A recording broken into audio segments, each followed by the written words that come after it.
의사는 참고 기다리라 했지만 나는 그날 새벽 미신 기름 냄새에 기대어 뛰었다. 1977년 충북 옥천. 담배잎 마른 내가 골목 모퉁이마다 스며든 여름 끝. 17살 윤은정. 그게 바로 나였다. 찬 바람이 볼을 핥히고 지나갔다. 발밑 흙이 질척 신발 밑창에 달라붙었다. 미국 창고에서 피어나는 곰팡이 냄새가 목구멍 깊숙이 파고들었다. 그런데 그날 밤 창고 앞에서 기다리던 사람, 그는 누구였을까? 지금은 강원 평창이다. 70셋이 된 내가 작업방에서 미싱을 고친다. 바늘이 천을 찌르고 빠질 때마다 그때가 깨어난다. 또각또각, 또각또각. 죄의 차가운 맛이 혀끝에 맴돈다. 기름 냄새가 코를 타고 뇌까지 올라간다. 이 소리가 나를 끌고 간다. 저 멀리 그 시절로. 옥천 외곽 담배 농가. 집성촌 한가운데. 두꺼운 벽, 삐걱거리는 마루, 장롱 속 깊숙이 숨겨진 봉투들. 그 봉투들이 내 운명을 갈랐다. 아버지 윤 씨는 파이프 담배를 피웠다. 달콤한 연기가 쓴맛으로 바뀌어 집 안 구석구석 스며들었다. 등유 난로가 지글지글. 푸른 불꽃이 겨울 추위를 밀어냈다. 엄마 박영자는 하루 종일 미싱 앞에 앉아 계셨다. 은정아, 바늘 끝을 잘 봐. 천을 밀지 말고 바늘이 이끌게 둬. 엄마의 손. 거칠지만 부드러웠다. 미싱 바늘을 꿰을 때 혀를 살짝 내미신 버릇이 있으셨다. 그 작은 분홍빛이 나는 안심이 되었다. 오빠 윤태섭은 21살. 아버지가 아프신 뒤로는 농장을 도맡았다. 일꾼들에게 지시하는 목소리가 점점 거칠어졌다. 늦지 말고 일찍 나와. 담배 잎은 때를 놓치면 안 돼. 그 목소리가 아버지와 닮아가고 있었다. 나는 그걸 느꼈다. 등골이 서늘해지는 예감을. 남동생 윤민수는 15살. 책만 끼고 살았다. 낡은 의학 교과서를 읽으며 눈을 반짝였다. 누나, 나는 나중에 의사가 될 거야. 아픈 사람들을 고쳐줄 거야. 민수의 눈동자. 꿈이 있는 사람만이 가질 수 있는 그 빛. 나도 저런 빛을 가져본 적이 있었나. 일요일이면 면사무소 길로 성당을 지났다. 종소리가 골짜기에 부딪혀 메아리가 되어 돌아왔다. 그 길에서만큼은 숨을 편히 쉴 수 있었다. 그해 여름 아버지가 폐렴으로 누웠다. 밤마다 기침 소리가 집을 흔들었다. 기침이 더 심해지시네. 의원에 가 보셔야 할 텐데. 동네 사람들의 수군댐이 담장 너머로 흘러왔다. 아버지는 태섭을 방으로 불러들였다. 태섭아, 이 집안은 내가 지켜야 한다. 네, 아버지. 장롱 깊숙한 곳에 중요한 것들이 있다. 문틈으로 본 광경. 아버지가 태섭에게 작은 열쇠를 건넸다. 그 열쇠가 반짝였다. 불길한 빛으로. 그날 밤 나는 미국 창고를 지났다. 창고 위에 작은 경고판이 매달려 있었다. 환기 주의 점검 필수. 녹이 쓴 글자가 삐뚤삐뚤. 바람에 달랑거렸다. 환기창은 고장난 채 움직이지 않았다. 왜 그 글자가 계속 머릿속에 남았을까? 그때는 몰랐다. 그게 예고편이었다는 걸. 아버지는 며칠 뒤 숨을 거두셨다. 마지막에 내 손을 잡으셨다. 은정아, 미싱 바늘을 뽑아봐. 손가락에 굳은 살이 생겼구나.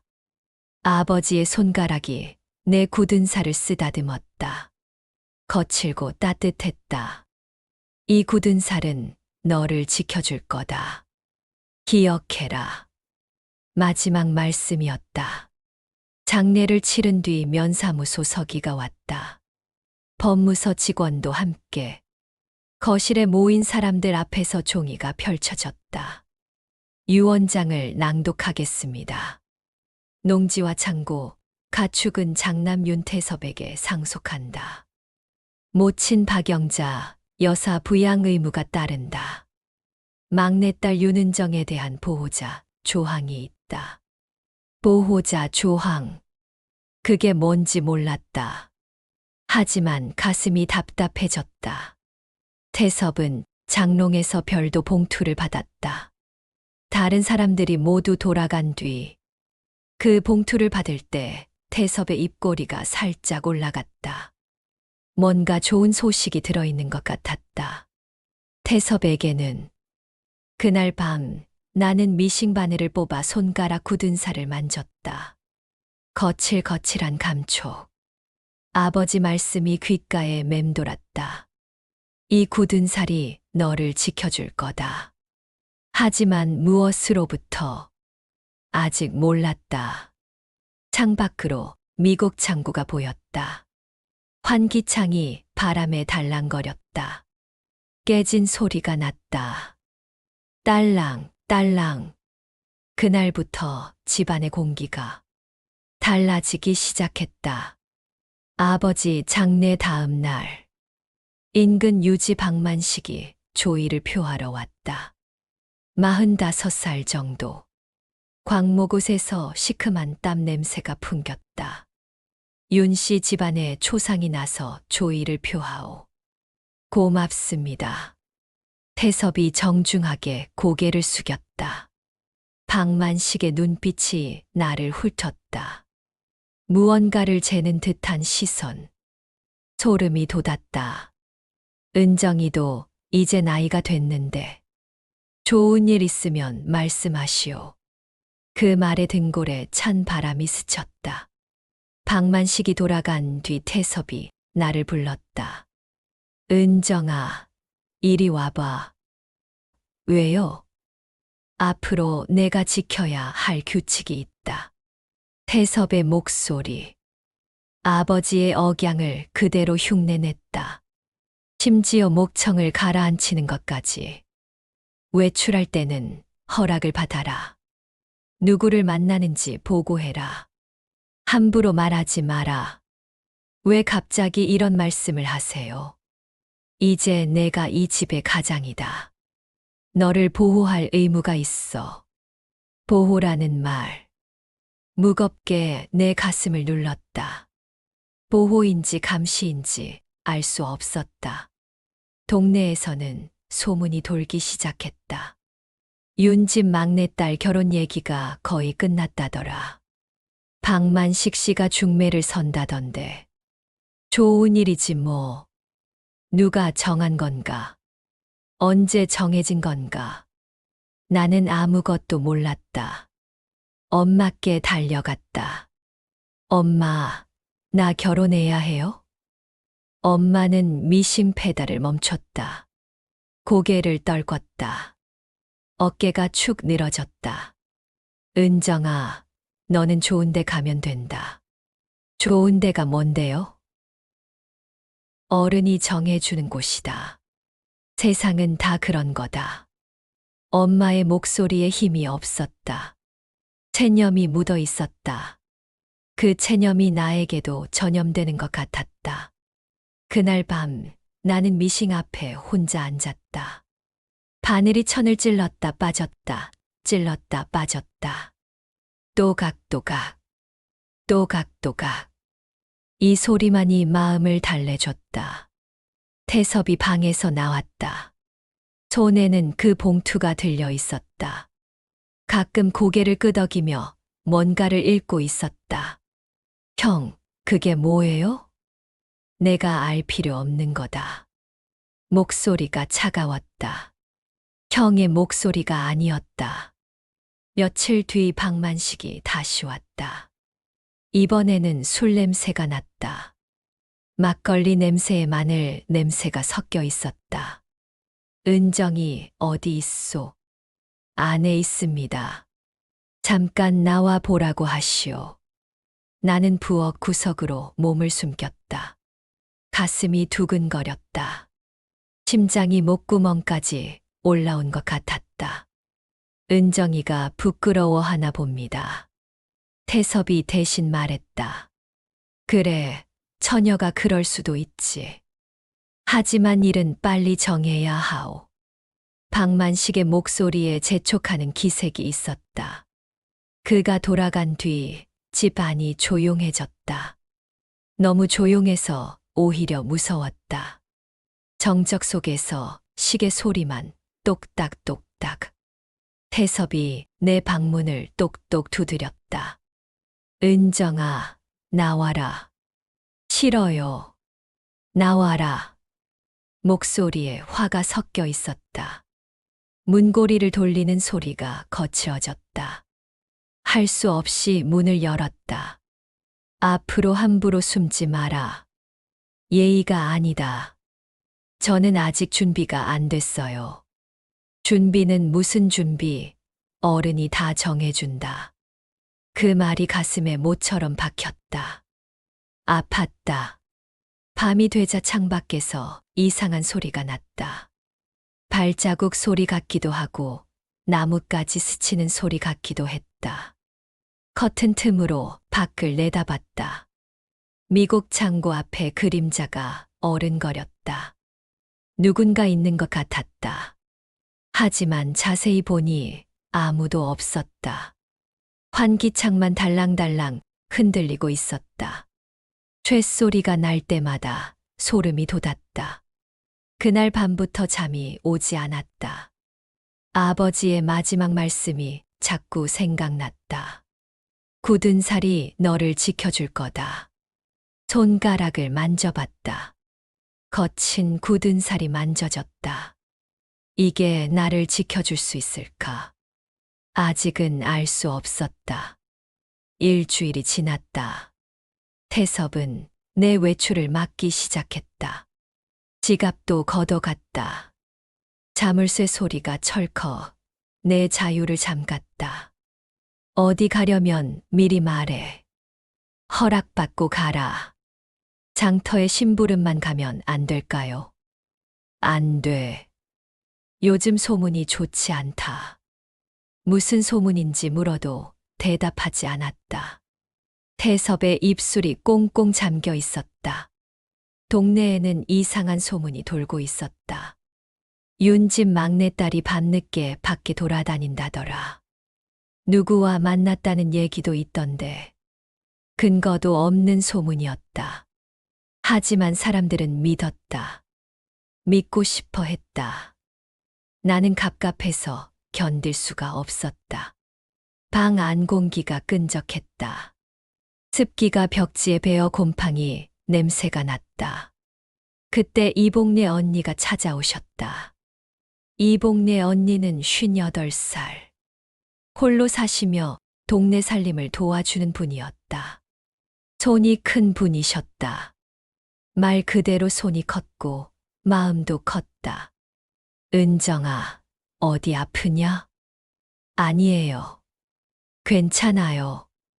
얼굴이 왜 이렇게 상했냐? 언니가 내 뺨을 쓰다듬으셨다. 거친 손이지만 따뜻했다.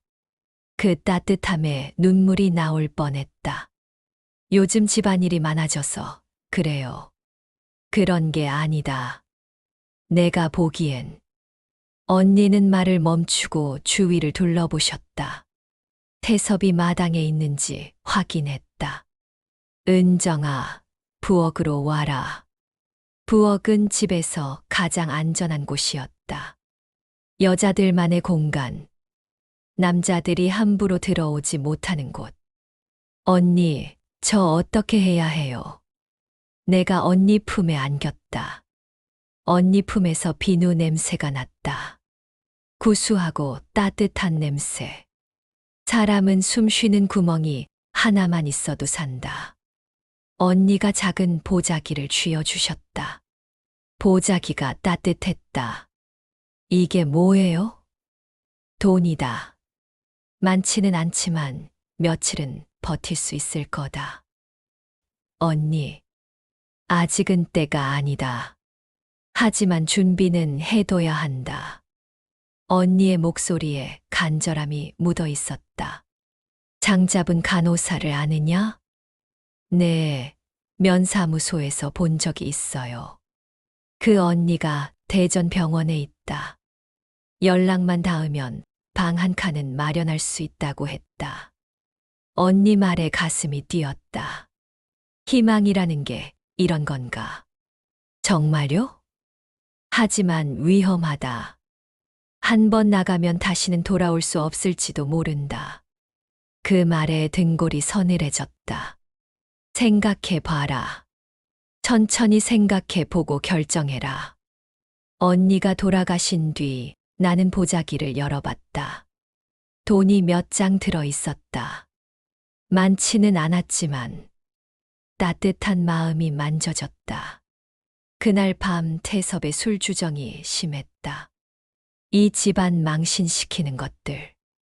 내가 제대로 다스려야 해. 창고 쪽에서 소리가 났다. 뭔가를 점검하는 소리였다. 철컥거리는 소리, 문 여닫는 소리. 다음 날 아침 창고를 지나는데 이상한 냄새가 났다. 곰팡이 냄새. 습한 냄새도 섞여 있었다. 환기창은 여전히 고장난 채였다. 녹슨 경고판이 바람에 달랑거렸다. 환기 주의 점검 필수. 그 글자가 유독 눈에 들어왔다. 왜 태섭은 환기창을 고치지 않을까?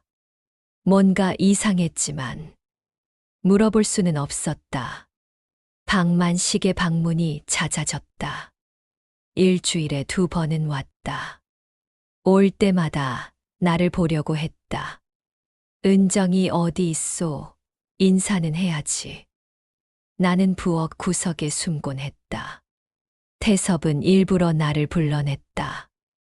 은정아, 인사해. 안녕하세요. 방만식의 눈빛이 나를 훑었다. 불편한 시선.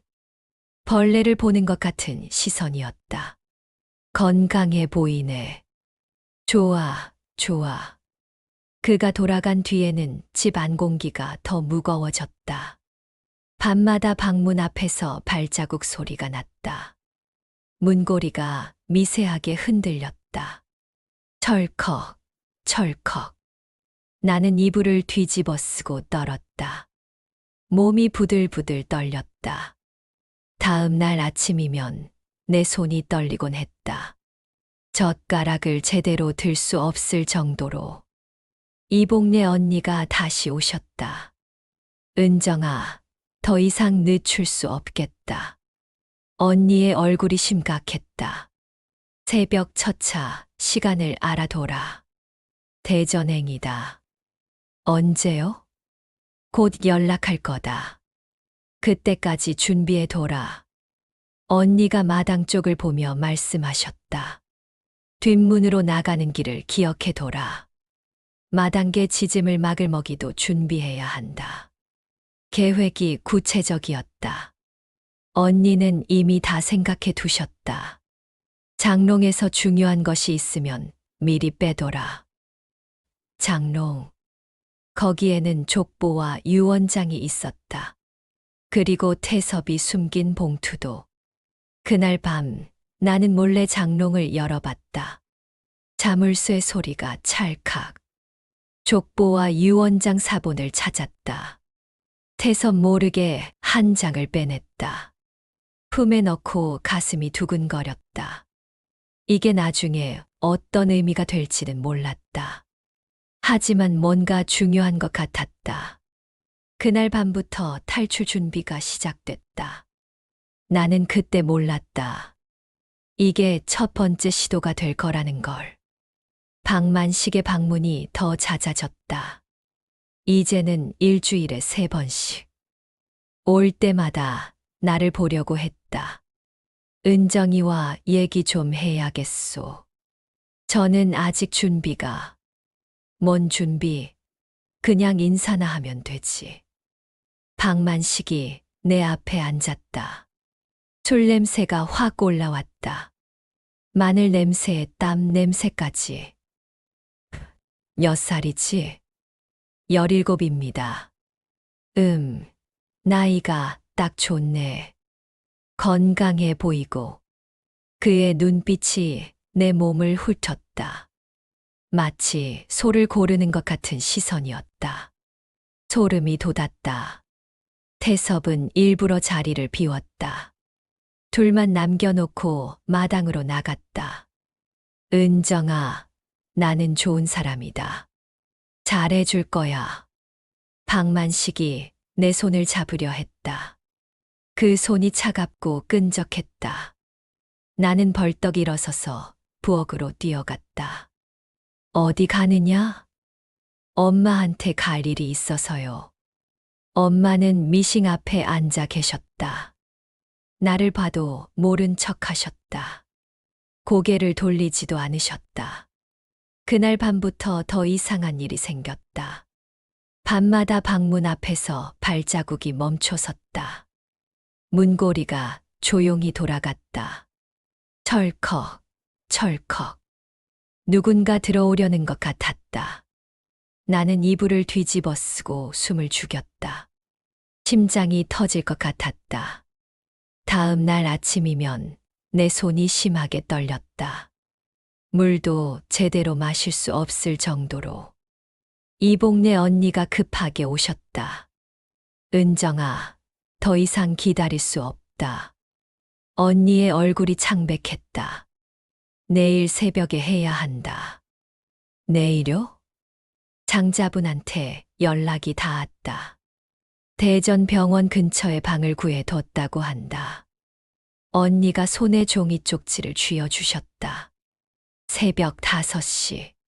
뒷문으로 나와라. 정미소 트럭이 올 거다. 계획이 구체적으로 정해졌다. 중요한 것들은 미리 챙겨둬라.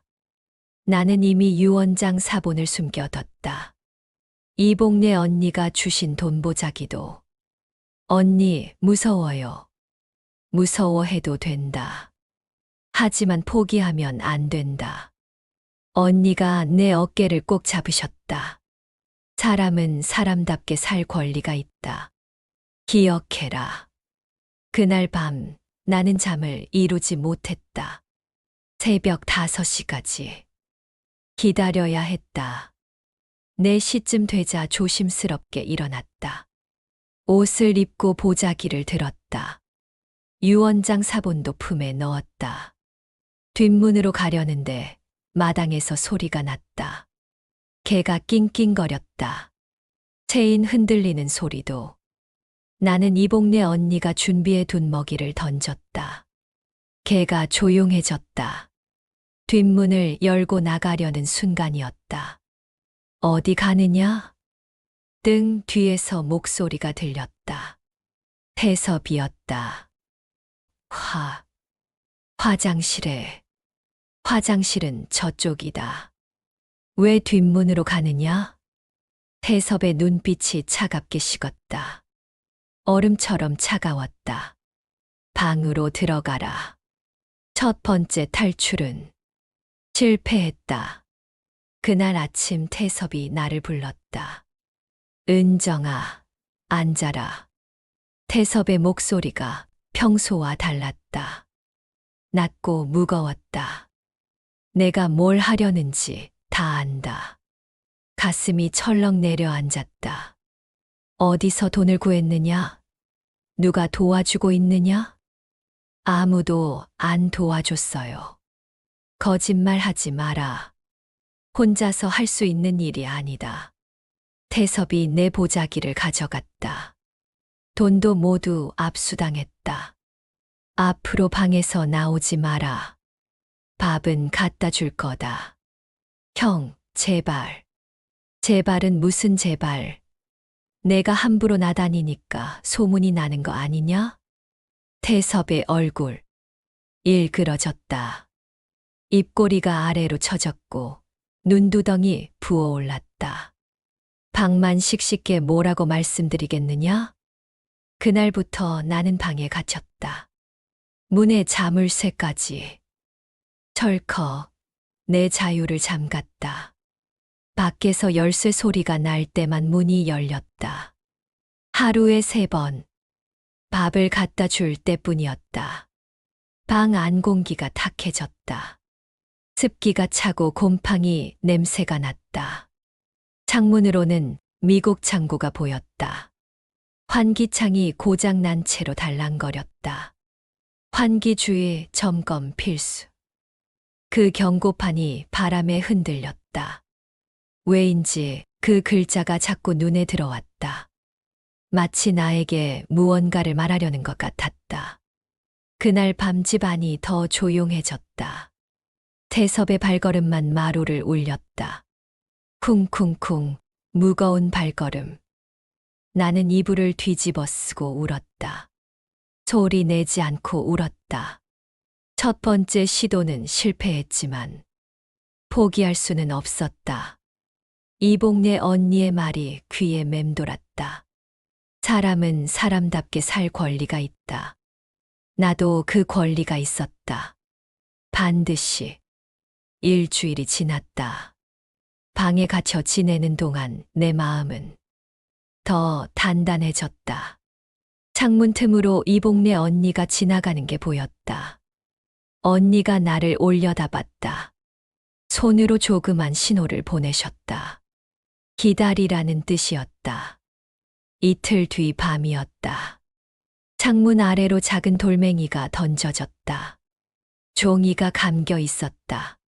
내일 새벽 5시. 창문으로 나와라. 트럭이 기다릴 거다. 이복래 언니의 글씨였다. 이번에는 더 조심해야 했다. 나는 밤새 잠을 이루지 못했다. 새벽 4시 반쯤 되자 조심스럽게 일어났다. 옷을 입고 보자기를 챙겼다. 유언장 사본도 다시 품에 넣었다. 창문을 조용히 열었다. 밖은 아직 어두웠다.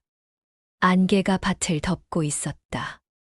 공기가 차갑고 습했다. 높이가 꽤 됐지만 뛰어내려야 했다. 아래쪽에는 집더미가 있었다. 이복래 언니가 미리 준비해 두신 것 같았다. 나는 숨을 크게 들이쉬고 뛰어내렸다. 쿵 소리가 났지만 다치지는 않았다. 찝히 몸을 감쌌다. 따끔거렸지만 따뜻했다. 뒷문 쪽으로 조심스럽게 걸어갔다. 트럭 한 대가 기다리고 있었다. 정미소에서 쓰는 작은 트럭. 엔진 소리가 작게 부르릉거렸다. 운전석에는 20살 정도 되어 보이는 청년이 앉아 있었다. 윤은정 씨죠? 네. 이복래 언니가 부탁하셨어요. 얼른 타세요. 뒷칸에는 쌀포대들이 쌓여 있었다. 그 사이에 몸을 숨겼다. 쌀 냄새가 코를 찔렀다. 이복래 언니가 나타나셨다.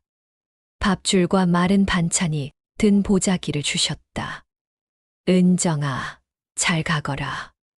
언니가 내 어깨를 꼭 안으셨다. 언니 품에서 비누 냄새가 났다. 대전 가서 장자분을 찾아라. 성모병원 근처에 계신다. 언니의 목소리에 눈물이 섞여 있었다. 언니 고마워요. 고맙긴 뭘. 사람이 사람을 돕는 건 당연한 거다. 트럭이 움직이기 시작했다. 마루에서 코 고는 소리가 들렸다. 태섭이었다. 다행히 깨지 않았다. 트럭은 뒷산길로 돌아 나갔다. 자갈길이 울퉁불퉁했다. 몸이 덜컹거렸다. 면사무소를 지나 큰 길로 나섰다. 해가 서서히 떠올랐다. 안개가 걷히면서 들판이 드러났다. 담배밭이 푸르게 펼쳐져 있었다. 버스 터미널에 도착했다. 여기서 내리시면 돼요. 청년이 말했다. 고마워요. 이복래 언니한테 인사 전해드릴게요. 나는 터미널로 들어갔다. 아직 이른 시간이라 사람이 많지 않았다. 대전행 표를 샀다. 창구 직원이 나를 쳐다봤다. 혼자 가느냐? 네. 어디 볼 일이 있어서 가느냐? 병원에 가야 해서요. 거짓말이었지만 할 수 없었다. 버스가 들어왔다. 낡은 버스였다. 비닐 좌석이 끈적했다. 나는 뒷좌석에 앉았다. 창밖으로 옥천이 점점 멀어졌다. 춘천을 지나 대전으로. 도시의 냄새가 점점 커졌다. 매연 냄새, 사람 냄새. 정류장마다 다른 삶의 소리가 올랐다. 나는 눈을 감았다. 잠깐씩 잠이 들고 금세 깼다. 손바닥에서는 여전히 미신 기름 냄새가 났다. 버스는 저녁 무렵 대전에 닿았다. 장자분과의 만남은 짧은 인사로 끝났다. 김희순이 미리 부탁해둔 분이었다. 방 한 칸이 준비되어 있었다. 작지만 따뜻했다. 따뜻한 밥과 국이 있었다. 내 집이라고 생각해라. 서성대지 말고 내일 병원에 가보자. 일부터 잡자. 장자분이 말했다.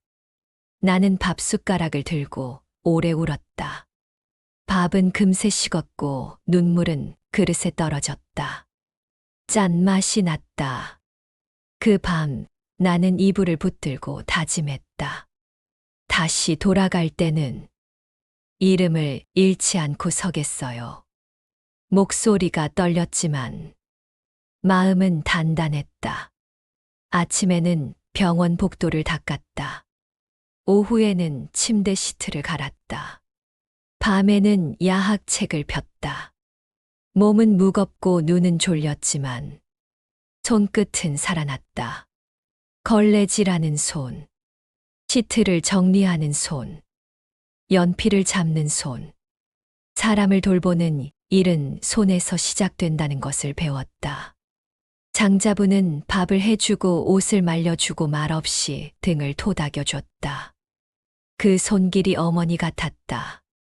나는 검정고시를 통과하고 간호학교 문을 두드렸다.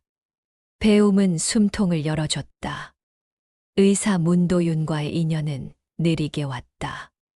병동 회진 끝에 남은 짧은 안부가 길어지더니 평일 저녁의 걸음이 나란해졌다. 문도윤은 서두르지 않았다. 내가 두려워할 때는 한 걸음 물러섰다. 그 배려가 고마웠다. 나는 어느 날 내 이야기를 처음부터 끝까지 말했다. 과수원과 창고와 편지와 새벽의 뒷칸. 문도윤은 듣기만 했다. 마지막에 짧게 말했다. 은정의 잘못은 없어요. 나는 긴 숨을 내쉬었다. 가슴에 맺힌 응어리가 조금씩 풀어지는 것 같았다. 봄이 지나 여름이 올 때 나는 하얀 모자를 썼다. 병실의 아기 울음이 세상을 밝게 울렸다. 손이 할 수 있는 일이 많다는 것을 알게 되었다. 손이 사람을 살린다. 손이 스스로를 건진다. 그 무렵 동생 윤민수가 찾아왔다. 민수는 마른 얼굴에 빛나는 눈을 하고 있었다. 의대생이 된 민수였다.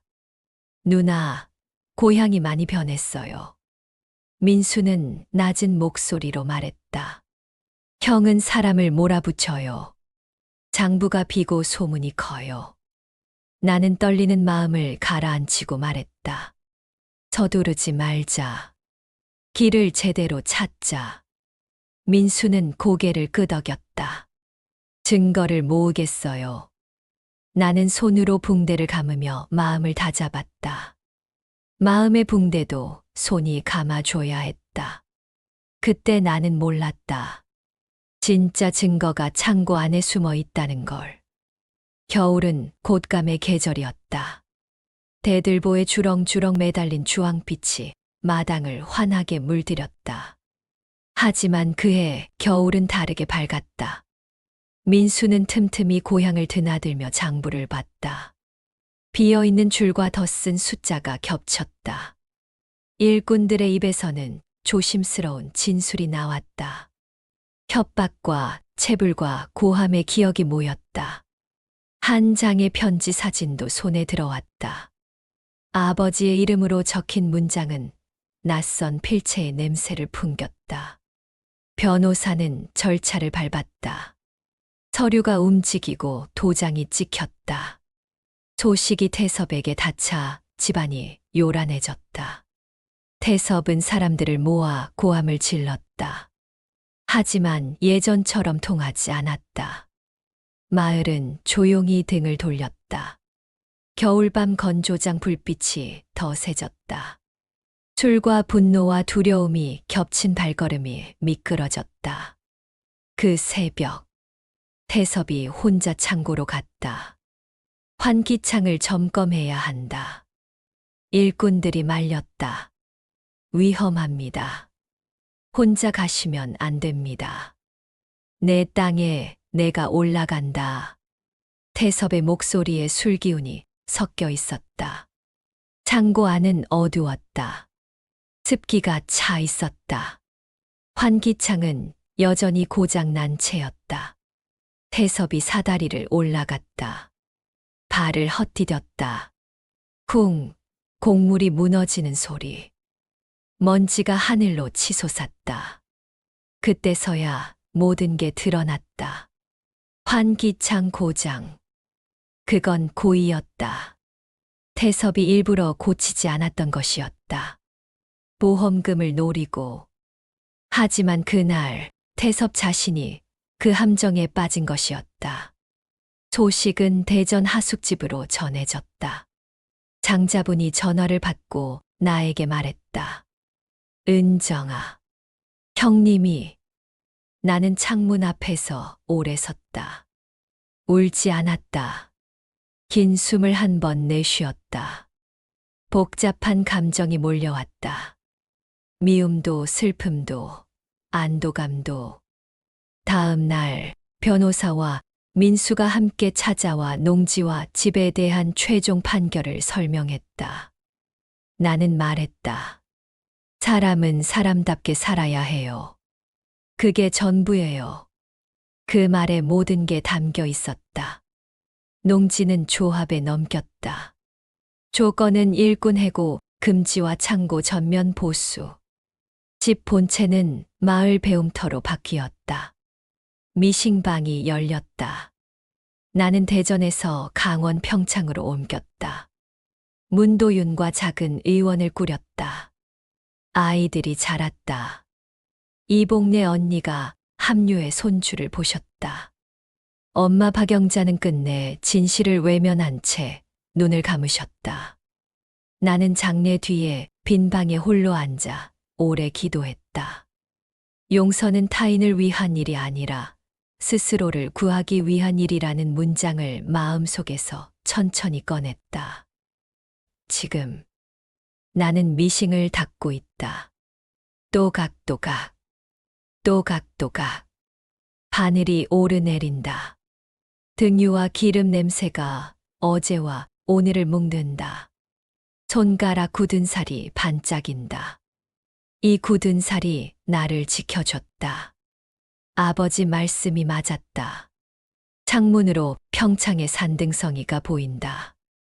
햇빛이 고르게 내려온다. 나는 마지막 독백을 남긴다. 사람은 넘어지지 않아서 사는 게 아니다. 넘어질 때 붙잡아준 손 하나. 그리고 스스로 일어서는 마음 하나. 그 둘이면 된다. 이복래 언니의 거친 손. 장자분의 따뜻한 손. 문도윤의 배려 깊은 손. 그 손들이 나를 여기까지 데려왔다. 그리고 내 손. 이 굳은 살 박인 손이 나를 살렸다. 미싱 바늘이 마지막 땀을 박는다. 실이 곱게 묶인다. 바늘 소리가 잦아든다. 조용한 숨이 남는다. 산 아래 작은 집에서 하루가 고르게 흐른다. 그리고 그 고름이 내 평온이다. 또각또각, 또각또각. 미싱 소리가 다시 시작된다. 새로운 하루를 위해, 새로운 이야기를 위해. 오늘도 함께 해주셔서 감사합니다. 구독과 좋아요 부탁드려요.